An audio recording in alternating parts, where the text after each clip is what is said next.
നമ്മുടെ വചനധ്യാനത്തിനായിട്ട് ഇന്ന് തെസ്സലോനിക്കർക്ക് എഴുതിയ 2-ാം ലേഖനം 1-ാം അധ്യായത്തിൽ നിന്ന് ചില വാക്യങ്ങൾ പ്രാരംഭമായിട്ട് നമുക്ക് വായിക്കാം.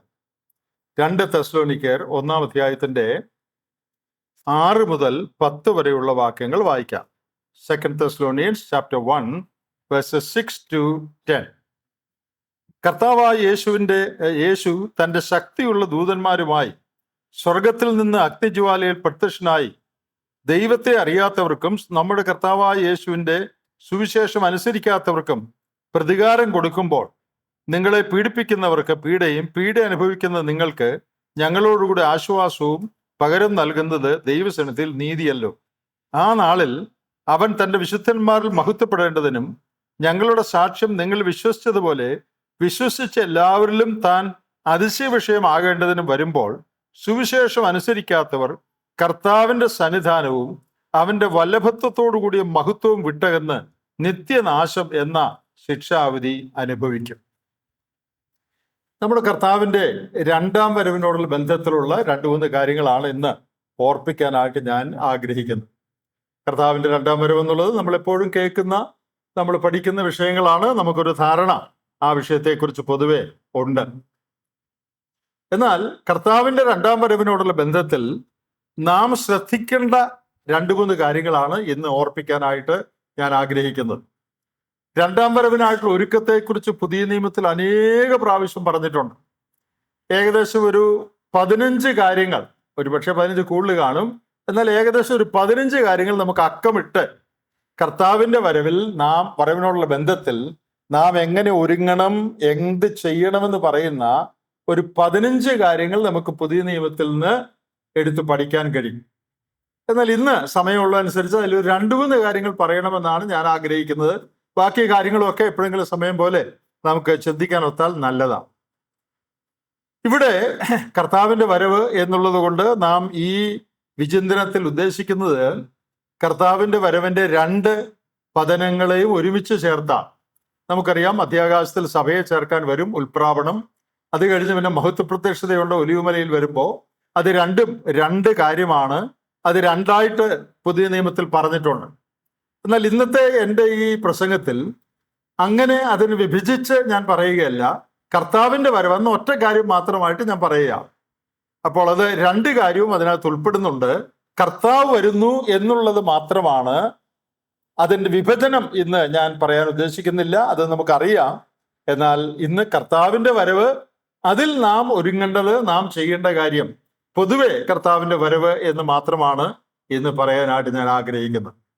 നാം വായിച്ച ഈ വേദഭാഗം കർത്താവിന്റെ വരവിനോടുള്ള ബന്ധത്തിൽ എല്ലാവരും ചെയ്യേണ്ട 1-ാമത്തെ കാര്യം ഓർപ്പിക്കുന്ന കാര്യമാണ്. അതെന്താ 1-ാമത്തെ കാര്യം?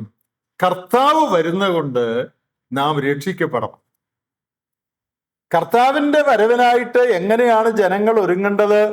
കർത്താവ് വരുന്നതുകൊണ്ട് നാം എന്ത് ചെയ്യണമെന്ന് ചോദിച്ചാൽ അതിൻ്റെ 1-ാമത്തെ ഉത്തരം നാം രക്ഷിക്കപ്പെടണം, പാപമോചനം പ്രാപിക്കണം, ദൈവമക്കളായി തീരണം.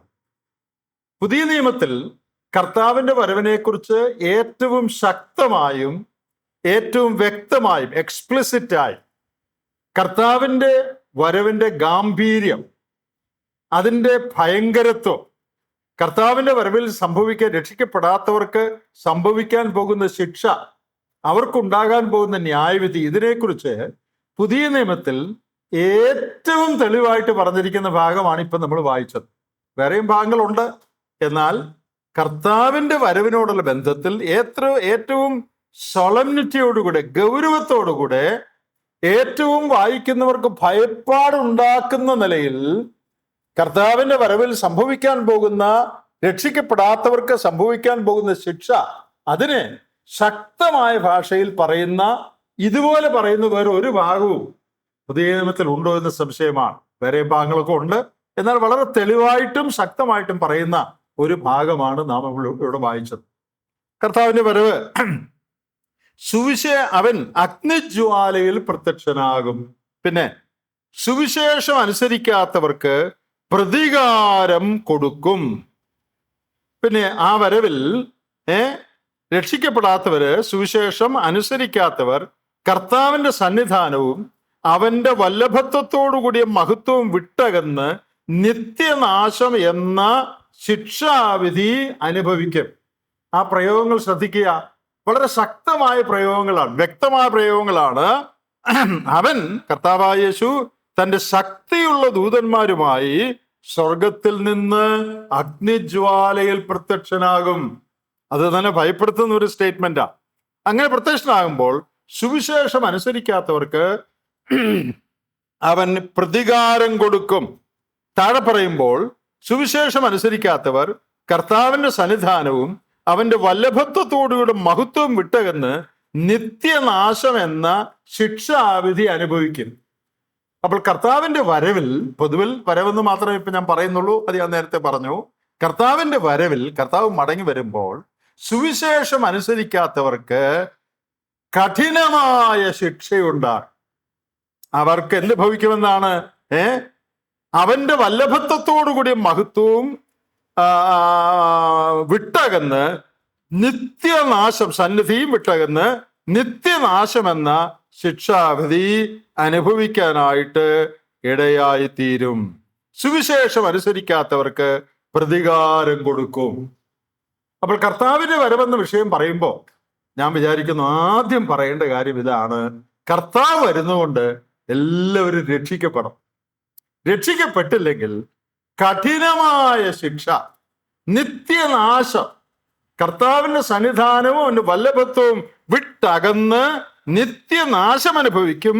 മാത്രമല്ല, അവൻ അഗ്നിജ്വാലയെ പ്രത്യക്ഷനാകുമ്പോൾ സുവിശേഷം അനുസരിക്കാത്തവർക്ക് അവൻ പ്രതികാരം ചെയ്യും, രക്ഷിക്കപ്പെടാത്തവർക്ക്.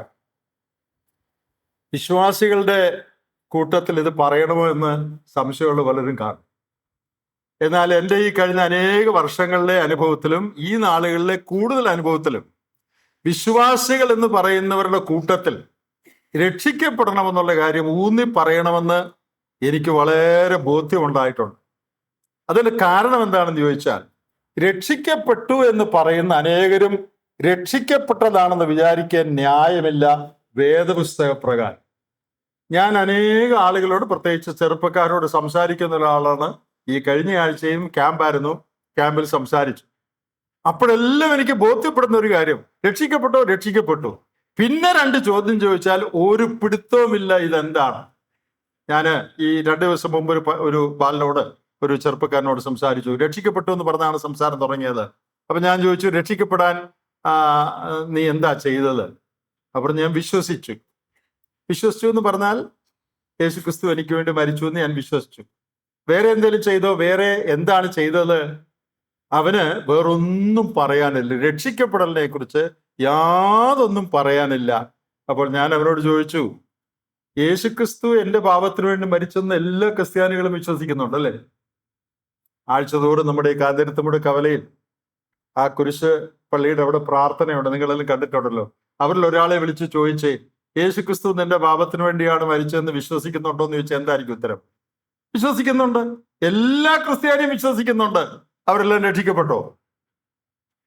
ബുദ്ധിയിൽ യേശുക്രിസ്തു എൻ്റെ പാപത്തിന് വേണ്ടി മരിച്ചു എന്ന് ലോകത്തിലെ എല്ലാ ക്രിസ്ത്യാനികളും വിശ്വസിക്കുന്നുണ്ട്.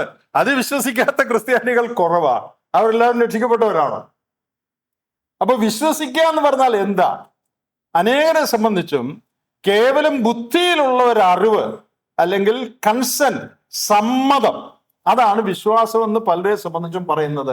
ഞാൻ സമ്മതിച്ചിരിക്കുന്നു യേശുക്രിസ്തു എല്ലാവരുടെയും എന്റെയും പാപത്തിന് വേണ്ടി മരിച്ചെന്ന്. അങ്ങനെ ഇന്റലക്ച്വൽ അസന്റ് ആരെയും രക്ഷിക്കയില്ല.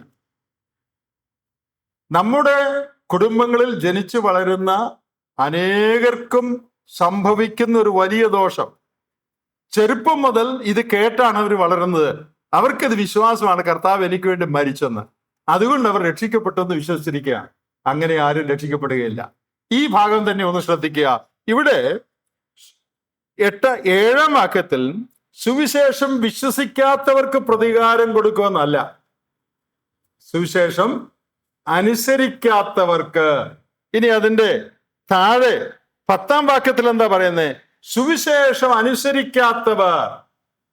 സുവിശേഷം വിശ്വസിക്കണം, അതിന് ഞാൻ എതിരല്ല. മുമ്പേ പറഞ്ഞ കാര്യം, കർത്താവ് നമുക്ക് വേണ്ടി മരിച്ചു എന്ന് വിശ്വസിക്കണം. എന്നാൽ സുവിശേഷം എന്ന് പറയുന്നത് കേവലം വിശ്വസിക്കേണ്ട ഒരു വസ്തുത മാത്രമല്ല, ഒരാളെ അനുസരിക്കുന്നത് കൂടെയാണ്. ഞാൻ ഒന്നുകൂടെ പറയട്ടെ, സുവിശേഷം എന്നുള്ളത് വസ്തുതയായി വിശ്വസിക്കേണ്ട ഒരു കാര്യം മാത്രമല്ല, ഒരാളെ അനുസരിക്കുന്നത് കൂടെയാണ്. The gospel is not simply a statement of fact to be believed, it is a person to be obeyed. പുതിയ നിയമത്തിൽ വിശ്വാസം എന്നുള്ളത് അനുസരണമായിട്ടാണ് പറഞ്ഞിരിക്കുന്നത്. എല്ലാവർക്കും അറിയാവുന്ന ഒരു വാക്യം ഞാൻ പറയാം, ഒന്ന് കാണാതെ പറയണം. യോഹന്നാൻ 3:36 ഒന്ന് കാണാതെ പറഞ്ഞ എല്ലാവരും. യോഹന്നാൻ 3:36 ഞാൻ തുടങ്ങിത്തരാം. പുത്രനിൽ വിശ്വസിക്കുന്നവന് നിത്യജീവനുണ്ട്. ബാക്കി പുത്രനെ വിശ്വസിക്കാത്തവനൊന്നല്ല, പുത്രനിൽ വിശ്വസിക്കുന്നവന് നിത്യജീവനുണ്ട്. അടുത്ത ഭാഗം വിശ്വസിക്കുക എന്ന് പറഞ്ഞാൽ എന്താണെന്ന് അടുത്ത് എക്സ്പ്ലെയിൻ ചെയ്തിരിക്കുന്നത്. പുത്രനെ അനുസരിക്കാത്തവനോ ജീവനെ കാണുകയില്ല. അപ്പൊ പുത്രനിൽ വിശ്വസിക്കുക എന്ന് പറഞ്ഞാൽ എന്താ? പുത്രനെ അനുസരിക്കുക. ഒരാളെ അനുസരിക്കുക എന്ന് പറഞ്ഞാൽ ഒരാളുമായുള്ള വ്യക്തിപരമായ ഒരു ബന്ധമുണ്ടാവുകയാണ് സുവിശേഷം വിശ്വസിക്കുമ്പോൾ. കർത്താവിന്റെ പാപത്തിന് വേണ്ടി മരിച്ചു എന്ന് വിശ്വസിക്കണം, വേണ്ടെന്ന് ഞാൻ പറയല്ല. കർത്താവായ യേശുവിൽ വിശ്വസിക്കുക, എന്നാൽ നീ രക്ഷിക്കപ്പെടുമെന്ന് വാക്യമുണ്ട്. എന്നാൽ കേവലം ബുദ്ധിയിൽ ഒരു ചരിത്ര വസ്തുത വിശ്വസിക്കുകയല്ല. 2000 വർഷം മുമ്പ് യേശുക്രിസ്തു ക്രൂശിൽ മരിച്ചു എന്നുള്ളത് ഒരു ചരിത്ര വസ്തുതയാണ്. ആ ചരിത്ര വസ്തുത ക്രിസ്ത്യാനി മാത്രമല്ല, ഏത് മനുഷ്യനും വിശ്വസിച്ചെന്ന് വരാം. ചരിത്രം വിശ്വസിക്കുന്ന ആർക്കും അത് വിശ്വസിക്കാം. യേശു 2000 വർഷം മുമ്പ് മരിച്ചു. ക്രിസ്ത്യാനി എന്ന് പറയുന്നെങ്കിൽ എനിക്ക് വേണ്ടി മരിച്ചു എന്ന് വിശ്വസിക്കാം. പക്ഷേ അത് മാത്രം കൊണ്ടായില്ല. പുത്രനിൽ വിശ്വസിക്കുക എന്ന് പറഞ്ഞാൽ പുത്രനെ അനുസരിക്കുക. അതായത് യേശുക്രിസ്തുവുമായിട്ട് വ്യക്തിപരമായ ഒരു ബന്ധമുണ്ടാവുകയാണ്. ആ ബന്ധം ജീവിതത്തിൽ നമുക്ക് മനസ്സിലാക്കാൻ കഴിയുന്ന ഒരു ബന്ധമാണ്. ഇന്ന് രക്ഷിക്കപ്പെട്ടു എന്ന് പറയുന്ന അനേകരെ സംബന്ധിച്ചും, സ്നാനപ്പെട്ട പലരെ സംബന്ധിച്ചും, സഭകളിൽ അപ്പം മുറിക്കുന്ന പലരെ സംബന്ധിച്ചും കേവലം ബുദ്ധിയിലുള്ള ഒരു വിശ്വാസം മാത്രമാണ്. അനുദിന ജീവിതവുമായിട്ട് കാര്യമായ യാതൊരു ബന്ധവും അനേകർക്കില്ല. ഇത് ഞാൻ വെറുതെ പറയുന്നതല്ല, അനേകരുടെ കാര്യം അറിയാവുന്നതുകൊണ്ട് ഞാൻ പറയുന്നതാണ്. ഇത് വളരെ അപകടകരമായ ഒരു കാര്യമാണ്. നമ്മുടെ സാധാരണ കുഞ്ഞുങ്ങളോട്, നമ്മുടെ ഇവിടുത്തെ പിള്ളേരെ അല്ലെ അനുദ്ദേശിക്കുന്നത്, അവർക്ക് കുറച്ചൊരു അറിവുണ്ടെന്ന് ഞാൻ വിചാരിക്കുന്നു. അനേക സ്ഥലങ്ങളിൽ സഭകളിലുള്ള ഇളയ തലമുറയോട് ചോദിച്ചു നോക്കുക, എന്താ രക്ഷിക്കപ്പെടുന്നതെന്ന്. അവരിൽ അനേകർക്കും പറയാനൊക്കെയല്ലെന്ന് ഞാൻ ഉറപ്പ് പറയാം. കാരണം അനേകരുടെ കാര്യം എനിക്ക് അറിയാത്തതുകൊണ്ടാണ് ഞാൻ പറയുന്നത്. എന്താ രക്ഷിക്കപ്പെടുക കൃത്യം പറയാൻ അവർക്ക് അറിയത്തില്ല. നമ്മുടെ സഭയിൽ ജനിച്ചു വളർന്നതാണ്, പക്ഷെ ഇതെന്താന്ന് ശരിയായി പിടുത്തമില്ല. ഏതോ ഒരു സമയത്ത് വിശ്വസിച്ചു എന്ന് പറഞ്ഞു, പിന്നെ അധികം ചെക്ക് ചെയ്യാതെ അവരെ സ്നാനപ്പെടുത്തി, അവർ സഭയിലായി. കുറെ നാൾ കഴിഞ്ഞപ്പോ അവർ രക്ഷിക്കപ്പെട്ടവരാണെന്ന് വിശ്വസിച്ച് അങ്ങനെ ജീവിച്ചു പോവുകയാണ്. ഞാൻ എന്തിനാ അതിപ്പോ പറയുന്നതെന്ന് അറിയാമോ? ഈ ഭാഗത്തിന്റെ ഭയങ്കരത്വം നിമിത്തമാണ്. അങ്ങനെ തെറ്റായി വിശ്വസിച്ചിരുന്നാൽ കർത്താവ് വരുമ്പോൾ അവന്റെ സന്നിധാനവും മഹത്വവും വിട്ടകന്ന് നിത്യനാശം എന്ന ശിക്ഷാവിധി അനുഭവിക്കും. സ്നാനപ്പെട്ടതായിരിക്കാം, അപ്പം മുറിക്കുന്നതായിരിക്കാം, അതുകൊണ്ട് കാര്യമൊന്നും ആയില്ല. രക്ഷിക്കപ്പെട്ടിട്ടാണ് ആ കാര്യങ്ങൾ ചെയ്യേണ്ടത്. ചില വർഷങ്ങൾക്ക് മുമ്പ് നമ്മൾ പുതുപ്പള്ളിയിൽ ഒരിടത്ത് നടത്തിയ ഒരു സുവിശേഷ യോഗത്തിൽ ഞാൻ പ്രസംഗിച്ചു. നമ്മൾ സഭയായിട്ട് നടത്തിയതാണ് ഒരു സ്ഥലത്ത്.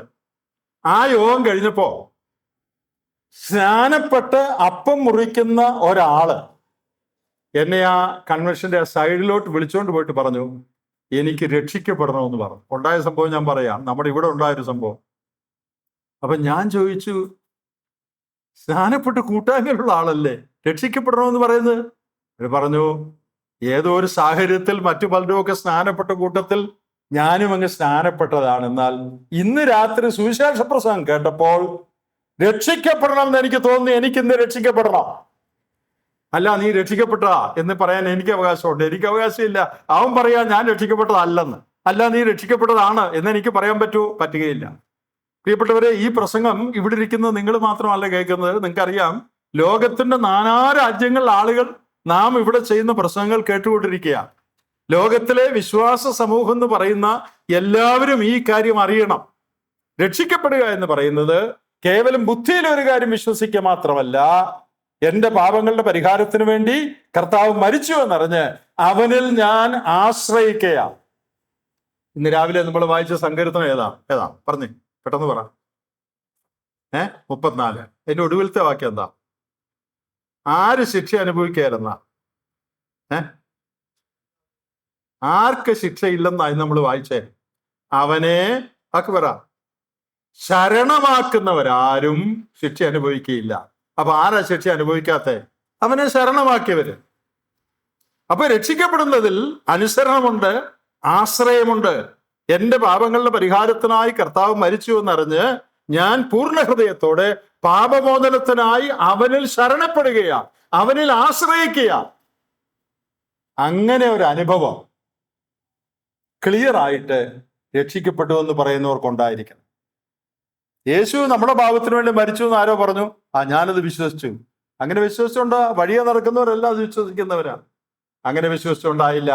എൻ്റെ പാപത്തിന്റെ പരിഹാരത്തിനായി കർത്താവ് രക്ഷാമാർഗം ഒരുക്കി എനിക്ക് വേണ്ടി മരിച്ചു. അതുകൊണ്ട് എൻ്റെ പാപങ്ങളുടെ മോചനത്തിനായി ഞാൻ അവനിൽ ശരണപ്പെടുന്നു, ആശ്രയിക്കുന്നു.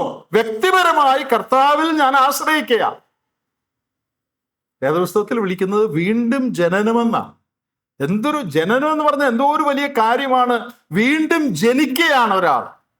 ദൈവാത്മാവുള്ളിൽ പ്രവർത്തിച്ചിട്ട് പാപബോധമുണ്ടായിട്ട് യേശു ക്രിസ്തു തനിക്കായി മരിച്ചു എന്നുള്ള വിശ്വാസമുണ്ടായിട്ട് ആ ക്രിസ്തുവിൽ ശരണപ്പെടുകയാണ്. പാപിയായ എന്നെ രക്ഷിക്കണം കർത്താവേ, ഞാൻ നിന്നിൽ ആശ്രയിക്കുന്നു. യോഹന്നാൻ 1:12 അവനെ കൈക്കൊണ്ട് അവന്റെ നാമത്തിൽ വിശ്വസിക്കുക. യേശുവിനെ ഞാൻ കൈക്കൊള്ളുക, സ്വീകരിക്കുക. അപ്പോൾ വിശ്വസിക്കുക എന്നുള്ളതാണ് പൊതുവെ ഉപയോഗിച്ചിരിക്കുന്ന വാക്ക്. പക്ഷെ ആ വിശ്വസിക്കുന്നതിൽ അനുസരണമുണ്ട്, കൈക്കൊള്ളലുണ്ട്, ആശ്രയമുണ്ട്. ഇതെല്ലാം വിശ്വാസത്തിന്റെ പല ഭാഗങ്ങളാണ്.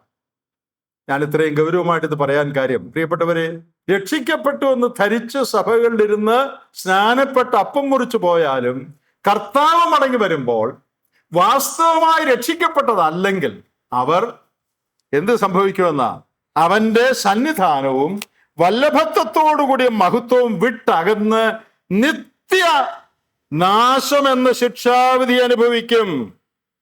അവർക്ക് സുവിശേഷം അനുസരിക്കാത്തവർക്ക് കർത്താവ് പ്രതികാരം കൊടുക്കും. ഇത് വളരെ ഗൗരവമായ ഒരു കാര്യമാണ്. നിങ്ങളെല്ലാവരും രക്ഷിക്കപ്പെട്ടാണെന്ന് ഞാൻ വിചാരിക്കുന്നു. നിങ്ങൾ രക്ഷിക്കപ്പെട്ടല്ലെന്ന് വിചാരിച്ചല്ല ഞാൻ ഈ പറയുന്നത്. പക്ഷേ ഇത് പൊതുവിൽ പറയേണ്ട ഒരു കാര്യമാണ്. വിശ്വാസികളുടെ കൂട്ടത്തിൽ രക്ഷിക്കപ്പെട്ടവരെന്ന് വിചാരിച്ച് സ്നാനപ്പെട്ടിരിക്കുന്ന അനേക ആളുകളുണ്ട്. അവർ വാസ്തവത്തിൽ രക്ഷിക്കപ്പെട്ടതല്ല. കാരണം രക്ഷിക്കപ്പെടാൻ വേദപുസ്തകത്തിൽ പറഞ്ഞിരിക്കുന്ന വ്യവസ്ഥ അവർ പാലിച്ചിട്ടില്ല. പേരിന് വേണ്ടി വിശ്വസിച്ചു എന്ന് പറയുന്നേ ഉള്ളൂ, ജീവിതത്തെ അത് ബാധിച്ചിട്ടില്ല. ഞാൻ ഒരു വാക്യം ഇതിനു മുൻപും ഇവിടെ പറഞ്ഞിട്ടുണ്ട്. ഞാനത് ഒന്നുകൂടെ പറയാൻ ആഗ്രഹിക്കുകയാണ്. ഇടയ്ക്കിടയ്ക്ക് ഞാൻ പറയുന്ന ഒരു വേദഭാഗമാണ്. 2 പത്രോസ് 1-ാം അധ്യായം.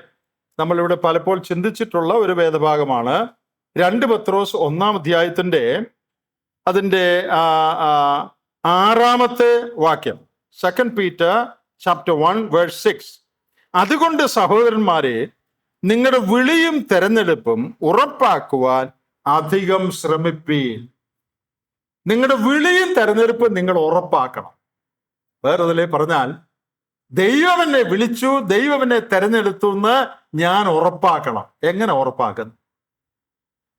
പത്രോസ് പറയാണ് വിശ്വാസികൾക്കാണ് എഴുതുന്നത്, അല്ലേ? പത്രോസ് അതിന് മുകളിൽ എഴുതിയിട്ടുണ്ട് ഇത് വിശ്വാസികൾക്കാണ് എഴുതുന്നതെന്ന്. വിലയേറിയ വിശ്വാസം ലഭിച്ചവർക്ക് എഴുതുന്നു. അപ്പൊ വിശ്വാസികൾക്ക് എഴുതുന്നത്. വിശ്വാസികളോട് പറയാണ് നിങ്ങളുടെ വിളിയും തെരഞ്ഞെടുപ്പും നിങ്ങൾ ഉറപ്പാക്കണം. Confirm your election and calling. അതെങ്ങനെ ഉറപ്പാക്കുന്നത്? അതിന്റെ മുകളിലത്തെ വാക്യങ്ങളോ? അതിന്റെ മുകളിലത്തെ വാക്യത്തിൽ എന്താ പറയുന്നത്? ദിവ്യ സ്വഭാവം ലഭിച്ച് ക്രിസ്തീയ ഗുണങ്ങൾ, ഒത്തിരി കാര്യം പറഞ്ഞിട്ടുണ്ട്. വീര്യം, പരിജ്ഞാനം, ഇന്ദ്രിയജയം, ഭക്തി, സ്നേഹം, സഹോദരപ്രീതി, ഇവ നിങ്ങൾ കൂട്ടിക്കൊള്ളണം. സകല ഉത്സാഹവും കഴിച്ച് ഇത് കൂട്ടിക്കൊള്ളണം. താഴെ പറയാണ് ഇവ നിങ്ങൾക്കുണ്ടായി വർദ്ധിക്കുന്നുവെങ്കിൽ. അപ്പോ ഈ ക്രിസ്തീയ ഗുണങ്ങൾ നിങ്ങളുടെ ഉള്ളിൽ ഉരുവാകുകയും അത് വർത്തമാനമായ നിലയിൽ നിങ്ങളിൽ പ്രകടമാകുകയും ചെയ്യുന്നത് വഴി നിങ്ങൾ രക്ഷിക്കപ്പെട്ടവരും ദൈവമക്കളുമാണെന്ന് നിങ്ങൾ നിങ്ങൾക്ക് തന്നെ ഉറപ്പുവരുത്തുകയാണ്. അതാണ് ഉറപ്പാക്കാനുള്ള മാർഗം. By developing these Christian virtues in you, You are confirming to yourself that you have been called, you have been elected. അപ്പോൾ എൻ്റെ ജീവിതത്തിൽ പാപത്തോട് വെറുപ്പ്, ദൈവമക്കളോട് സ്നേഹം, തെറ്റായ കാര്യങ്ങളോട് വിമുഖത, ദൈവവഴിയിൽ നടക്കാനുള്ള ആഗ്രഹം, ക്രിസ്തീയ സ്വഭാവ ഗുണങ്ങൾ, താഴ്മ, വിനയം, ഇതെല്ലാം എന്നിൽ വർത്തമാനമായ നിലയിൽ കാണപ്പെടുന്നു. അപ്പോൾ ഞാൻ എനിക്ക് തന്നെ ഉറപ്പ് നൽകുകയാണ്, നീ ദൈവത്തിന്റെ പൈതലാണ്. പ്രിയപ്പെട്ടവര്, ഇന്ന ദിവസം രക്ഷിക്കപ്പെട്ടു എന്ന് പറയുന്നത് നല്ല കാര്യമാണ്. എന്നാൽ രക്ഷിക്കപ്പെട്ട് ഇത്രാം തീയതി രക്ഷിക്കപ്പെട്ടു, നല്ല കാര്യം. എന്നാൽ അത് മാത്രമല്ല, രക്ഷിക്കപ്പെട്ട ഡേറ്റ് മറന്നുപോയാലും സാരമില്ല. പക്ഷേ എൻ്റെ അനുഭവത്തിൽ നിന്ന് എനിക്ക് പറയാനൊക്കണം ഞാൻ രക്ഷിക്കപ്പെട്ടാണെന്ന്. ഏതനുഭവത്തിൽ നിന്ന്? അന്ന് കർത്താവിനെ സ്വീകരിച്ച് ഏറ്റു പറഞ്ഞു, നല്ല കാര്യം, അത് സമ്മതിച്ചു. എന്നാൽ അത് മാത്രമല്ല, അതിനുശേഷമുള്ള ജീവിതത്തിൽ, എൻ്റെ ജീവിതത്തിൽ ദൈവത്തിന്റെ പ്രവർത്തനം ഞാൻ കാണുന്നു. എന്നിൽ ക്രിസ്തീയ ഗുണങ്ങൾ വർത്തമാനമായ നിലയിൽ ഉണ്ടാകുന്നു. ദൈവമക്കളോട് എന്നിൽ സ്നേഹമുദിക്കുന്നു. നീതി ഞാൻ പ്രവർത്തിക്കുന്നു. എൻ്റെ ജീവിതത്തിൽ അതിന് തക്ക വ്യത്യാസമുണ്ടാവുകയും ക്രിസ്ത്യൻ വെർച്യൂസ്, ക്രിസ്തീയ ഗുണങ്ങൾ എന്നിൽ വർത്തമാനമായ നിലയിൽ കണ്ടുവരികയും ചെയ്യുന്നു. അതിൽ നിന്ന് ഞാൻ ഒരു കാര്യം ഉറപ്പിച്ചു. എന്താ ഉറപ്പിച്ചേ? ഞാൻ രക്ഷിക്കപ്പെട്ടവൻ. അന്ന് കൈവക്കിയത് കൊണ്ട് മാത്രമല്ല, അത് ഒരു കാര്യം സമ്മതിച്ചു. എന്നാൽ അതിനുശേഷമുള്ള എൻ്റെ ജീവിതത്തിൽ എൻ്റെ ആത്മീക അനുഭവം, അതിൽ നിന്ന് എനിക്ക് ഉറപ്പുണ്ട് ഞാൻ രക്ഷിക്കപ്പെട്ടവനാണ്. ആ ഉറപ്പ് നമുക്ക് എല്ലാവർക്കും ഉണ്ടോ? ഒരാള് കല്യാണം കഴിച്ച തീയതി മറന്നുപോയെന്ന് വിചാരിക്കുക. അയാൾ മറന്നുപോയോണ്ട് കല്യാണം കഴിച്ചതല്ലെന്ന് വരുന്നില്ല. പിന്നെന്താ തെളിവ്? കല്യാണം കഴിച്ച തീയതി ഒന്നും ഓർക്കുന്നില്ല. ഞാൻ അന്നു മുതൽ ഒരു വ്യക്തിയുടെ കൂടെ എൻ്റെ ജീവിതം പങ്കിടുക.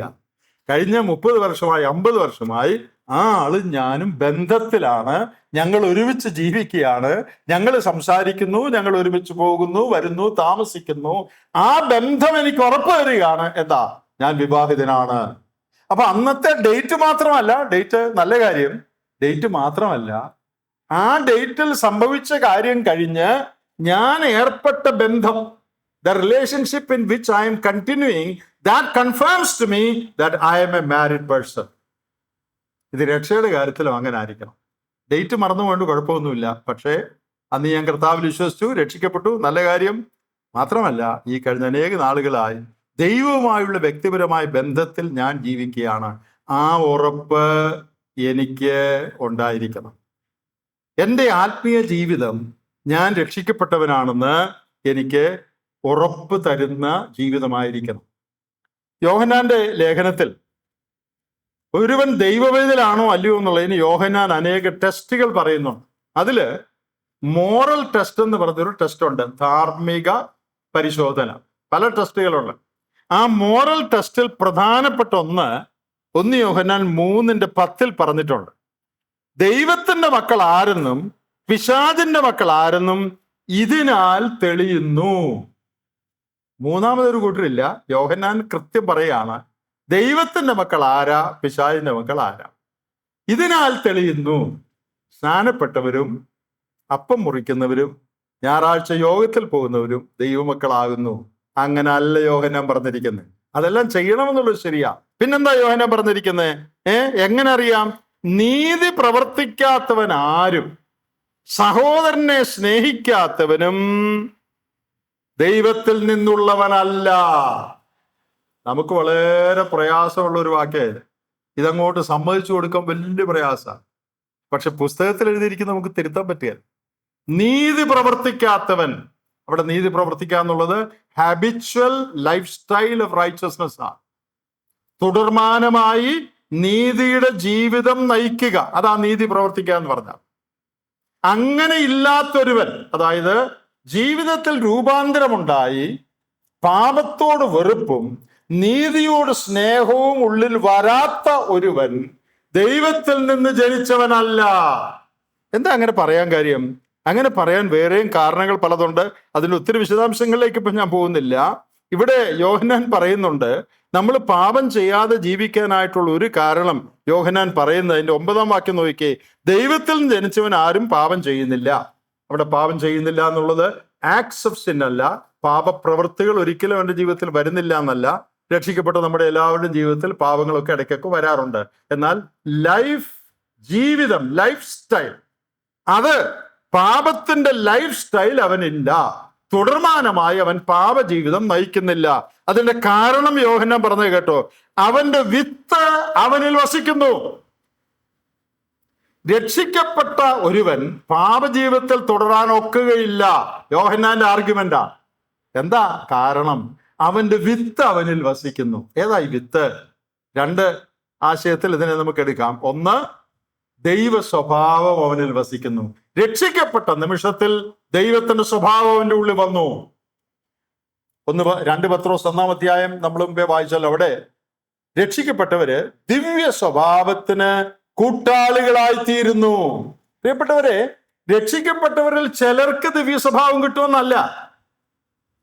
100 പേർ രക്ഷിക്കപ്പെട്ടാൽ, 10,000 പേർ രക്ഷിക്കപ്പെട്ടാൽ അവർക്കെല്ലാവർക്കും ആ നിമിഷം ദൈവ സ്വഭാവം കിട്ടുക. ദൈവ സ്വഭാവം ഇല്ലാത്ത രക്ഷിക്കപ്പെട്ട ഒരുവനില്ല. ഞാൻ രക്ഷിക്കപ്പെട്ട, പക്ഷെ എനിക്ക് ദൈവ സ്വഭാവം ഒന്നുമില്ല. നീ രക്ഷിക്കപ്പെട്ടതല്ല. ആര് പറഞ്ഞു? പുസ്തകം പറയുന്നു. അവന്റെ വിത്ത് അവനിൽ വസിക്കുന്നു. അപ്പോ അവന്റെ വിത്ത് എന്ന് പറയുന്നത് ഡിവൈൻ നേച്ചർ. രക്ഷിക്കപ്പെട്ട ഒരുവനിൽ ദൈവ സ്വഭാവമുണ്ട്. അത് വളർന്നു വലുതാകുന്നത് പല നിലകളിലായിരിക്കാം. ചിലർക്ക് ആ സ്വഭാവം വളരെ പ്രകടമായി നല്ല നിലയിൽ ആ സ്വഭാവം വർദ്ധിച്ചു വരും. ചിലരുടെ ജീവിതത്തിൽ അവര് ശരിയായിട്ട് ദൈവവഴിയിൽ നടക്കാത്തതുകൊണ്ട് അത് അത്ര വർത്തമാനമായ നിലയിൽ അവരുടെ ജീവിതത്തിൽ കാണുന്നില്ല, പക്ഷെ അവരുടെ ഉള്ളിൽ ഉണ്ട്. ഇനി വിത്ത് എന്ന് പറഞ്ഞാൽ 1 ദൈവിക സ്വഭാവം, 2 പരിശുദ്ധാത്മാവ്. അവന്റെ വിത്ത് അവനിൽ വസിക്കുന്നു എന്ന് പറഞ്ഞാൽ ദൈവ സ്വഭാവത്തോടു കൂടിയ ദൈവമായ പരിശുദ്ധാത്മാവ് അവന്റെ ഉള്ളിൽ വസിക്കുന്നു. റോമാലേഖനം 8-ാം അധ്യായം തെളിച്ചു പറയുന്ന ഒരു കാര്യമാണ്, നിന്റെ ഉള്ളിൽ ദൈവാത്മാവ് ഇല്ലെങ്കിൽ നീ ദൈവവേദനല്ല. രക്ഷിക്കപ്പെട്ട എല്ലാവരുടെയും ഉള്ളിൽ ദൈവത്തിന്റെ ആത്മാവുണ്ട്. എൻ്റെ ഉള്ളിൽ ദൈവാത്മാവ് ഉണ്ടെങ്കിൽ, അതിന്റെ തെളിവ് ഞാൻ അന്യഭാഷ പറയുന്നു എന്നുള്ളതല്ല, ദൈവാത്മാവ് ഉണ്ടെങ്കിൽ, പരിശുദ്ധാത്മാവെന്ന അവന്റെ പേര് അല്ലെ, എൻ്റെ ഉള്ളിൽ വസിക്കുന്ന ആത്മാവിന്റെ പേര് പരിശുദ്ധ ആത്മാവെന്ന, ഹോളി സ്പിരിറ്റ്. അപ്പോ I will have an affinity towards holiness. വിശുദ്ധിയോട് എനിക്ക് താല്പര്യം കാണും. എൻ്റെ ജീവിതത്തിൽ ഒരു പരാജയവും പറ്റുന്നില്ലെന്നല്ല പറയുന്നത്, എല്ലാവരുടെയും ജീവിതത്തിൽ പറ്റുന്നുണ്ട്. എന്നാൽ അടിസ്ഥാനപരമായി വിശുദ്ധിയോട് ഒരു സ്നേഹം എൻ്റെ ഉള്ളിൽ കാണും. നീതിയോട് ഒരു അടുപ്പം എൻ്റെ ഉള്ളിൽ കാണും. കാരണം എന്താ? ദൈവത്തിന്റെ വിശുദ്ധാത്മാവാണ് എൻ്റെ ഹൃദയത്തിൽ വസിക്കുന്നത്. എൻ്റെ ഉള്ളിൽ വിശുദ്ധാത്മാവ് വസിക്കുകയും ദൈവ സ്വഭാവം വസിക്കുകയും ദൈവത്തിന്റെ ഒരു സ്വഭാവവും ഇല്ലാതിരിക്കുകയും വിശുദ്ധാത്മാവിന്റെ ഒരു പ്രവർത്തനവും നടക്കാതിരിക്കുകയും ചെയ്യുക എന്നുള്ളത് ഇമ്പോസിബിൾ ആണ്. അതാണ് യോഹന്നാന്റെ ആർഗ്യുമെന്റ്. അതുകൊണ്ട് നമുക്കും ആളുകളുടെ അനുഭവം വെച്ച് നമുക്ക് വിധിക്കണ്ട. അപ്പൊ ഇയാളുടെ കാര്യം എങ്ങനെയാ, അതൊന്നും ചോദിക്കണ്ട. അയാളുടെ കാര്യം ഇയാളുടെ കാര്യം ഒന്നും നമുക്കറിയാൻ പാടില്ല. പുസ്തകം എന്ത് പറയുന്നു? എന്താ പുസ്തകം പറയുന്നത്?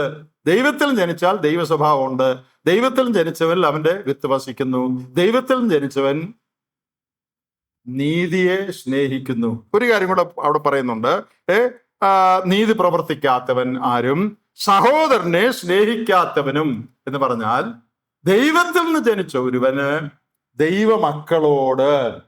ദൈവമക്കളുടെ കൂട്ടായ്മയോട് സ്നേഹം ഉണ്ടായിരിക്കും.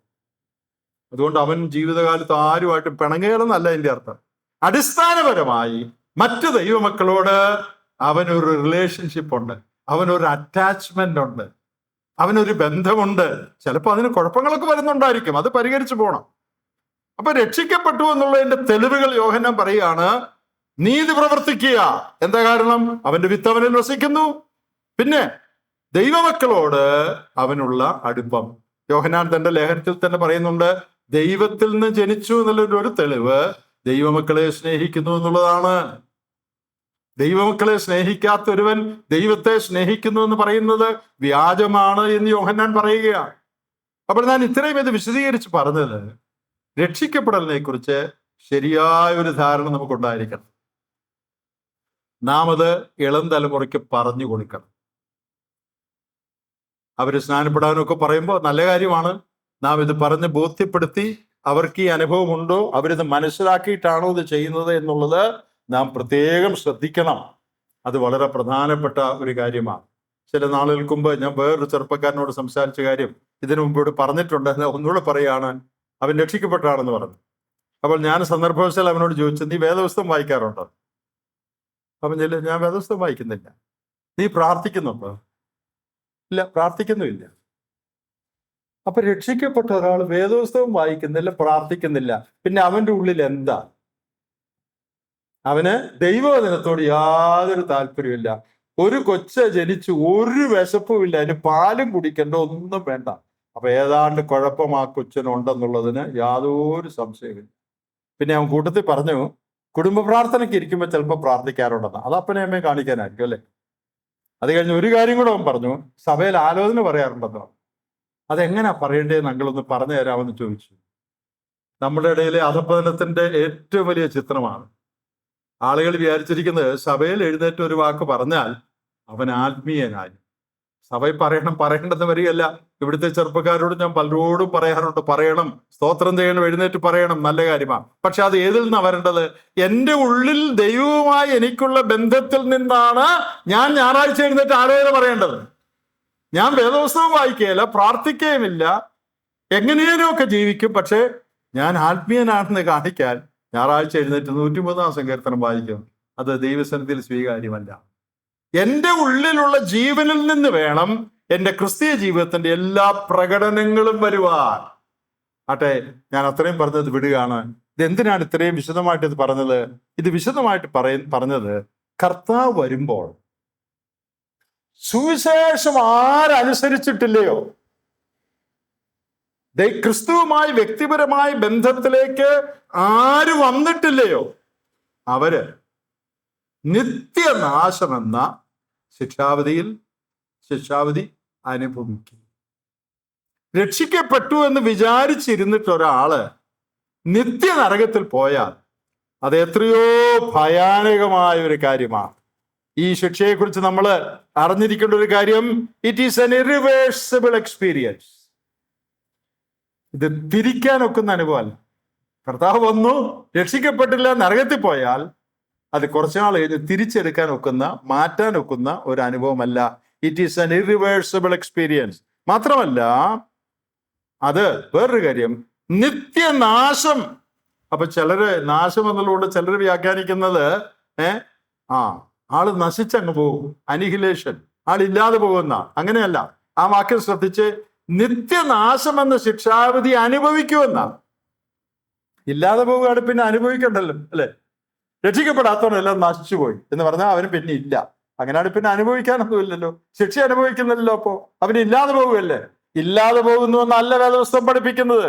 രക്ഷിക്കപ്പെടാത്തവൻ ശിക്ഷ അനുഭവിക്കും. എത്ര കാലം അനുഭവിക്കും? നിത്യത മുഴുവൻ അവൻ അനുഭവിക്കേണ്ടതായിട്ട് വരും. ആ വാക്യത്തിലും അങ്ങനെ തന്നെയാണ് പറഞ്ഞിരിക്കുന്നത്.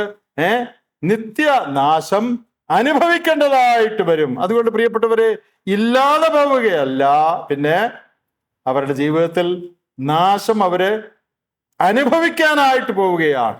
അത് വളരെ ഭയങ്കരമായ ഒരു കാര്യമാണ്. പിന്നെ അവിടെ പറഞ്ഞിരിക്കുന്ന ഒരു വാക്കൂടെ ഒന്ന് ഞാൻ പറഞ്ഞോട്ടെ, ഒന്ന് ഞാൻ ഓർപ്പിച്ചോട്ടെ. അവിടെ പറഞ്ഞിരിക്കുന്നത് നിത്യനാശം എന്നാണ്. ആ വാക്ക് കണ്ടോ? 10-ാം വാക്യം, നിത്യനാശം എന്ന ശിക്ഷാവിധി. അവിടെ നിത്യം എന്ന് പറയുന്നത് എന്നേക്കും എന്നുള്ള അർത്ഥത്തിൽ തന്നെയാണ്. എന്നേക്കും. പുതിയ നിയമത്തിൽ 70 പ്രാവശ്യം ഈ വാക്ക് ഉപയോഗിച്ചിട്ടുണ്ട്, ഇറ്റേണൽ, എവർലാസ്റ്റിംഗ് എന്നുള്ള വാക്ക്. അതിൽ 2-3 ഭാഗങ്ങളിൽ ചില അല്പം വ്യത്യസ്തമായ ആശയമുണ്ട്, 3 ഭാഗങ്ങളിൽ. ബാക്കി 67 ഭാഗങ്ങളിലും നിത്യ എന്ന് പറഞ്ഞാൽ അവസാനമില്ലാത്തത് എന്ന് തന്നെയാണ് അതിന്റെ അർത്ഥം. അവസാനമില്ലാത്തത്, എവർലാസ്റ്റിംഗ്, ഇറ്റേണൽ എന്നാണ് ആ വാക്കിന്റെ അർത്ഥം. നിത്യനാശം അനുഭവിക്കേണ്ടതായിട്ട് വരും, അന്തമില്ലാത്ത നാശം അനുഭവിക്കേണ്ടതായിട്ട് വരും. കർത്താവിന്റെ വരവിലുള്ള ബന്ധത്തിൽ അനേക കാര്യങ്ങൾ ശ്രദ്ധിക്കാനും മനസ്സിലാക്കാനും പഠിക്കാനും ഉണ്ട്. അതിൽ 1-ാമത്തെ കാര്യം മാത്രമേ ഞാൻ ഓർപ്പിച്ചുള്ളൂ. ഇനി ഒത്തിരി കാര്യമുണ്ട്. ഈ 1-ാമത്തെ കാര്യം എല്ലാവരും ഉറപ്പാക്കണം. എന്താ അത്? ഞാൻ രക്ഷിക്കപ്പെട്ടു, വാസ്തവത്തിൽ രക്ഷിക്കപ്പെട്ടു, ദൈവവേദലായി. ഒരു തീയതി ഓർക്കുന്നതുകൊണ്ട് മാത്രമല്ല, എൻ്റെ അനുഭവത്തിൽ നിന്ന്, എൻ്റെ സ്വഭാവത്തിൽ നിന്ന് എനിക്കതറിയാം. നമുക്ക് തന്നെ വിളിയും തെരഞ്ഞെടുപ്പും ഉറപ്പാക്കണം. അങ്ങനെ ദൈവമക്കളാണെന്നുള്ള വലിയ ബോധ്യത്തിലും സന്തോഷത്തിലും ഈ നിത്യനാശത്തിൽ നിന്ന് കർത്താവിനെ വിടുവിച്ചു എന്നുള്ള വലിയ സന്തോഷത്തിൽ വേണം നമ്മുടെ ക്രിസ്തീയ ജീവിതം നാം നയിക്കാൻ. അനന്തര തലമുറയെയും ഈ സന്തോഷത്തിലേക്ക് നയിക്കാനായിട്ട് നാം പ്രയത്നിക്കണം, അധ്വാനിക്കണം. ദൈവത്തിന്റെ ആത്മാവ് നമ്മെ സഹായിക്കണം.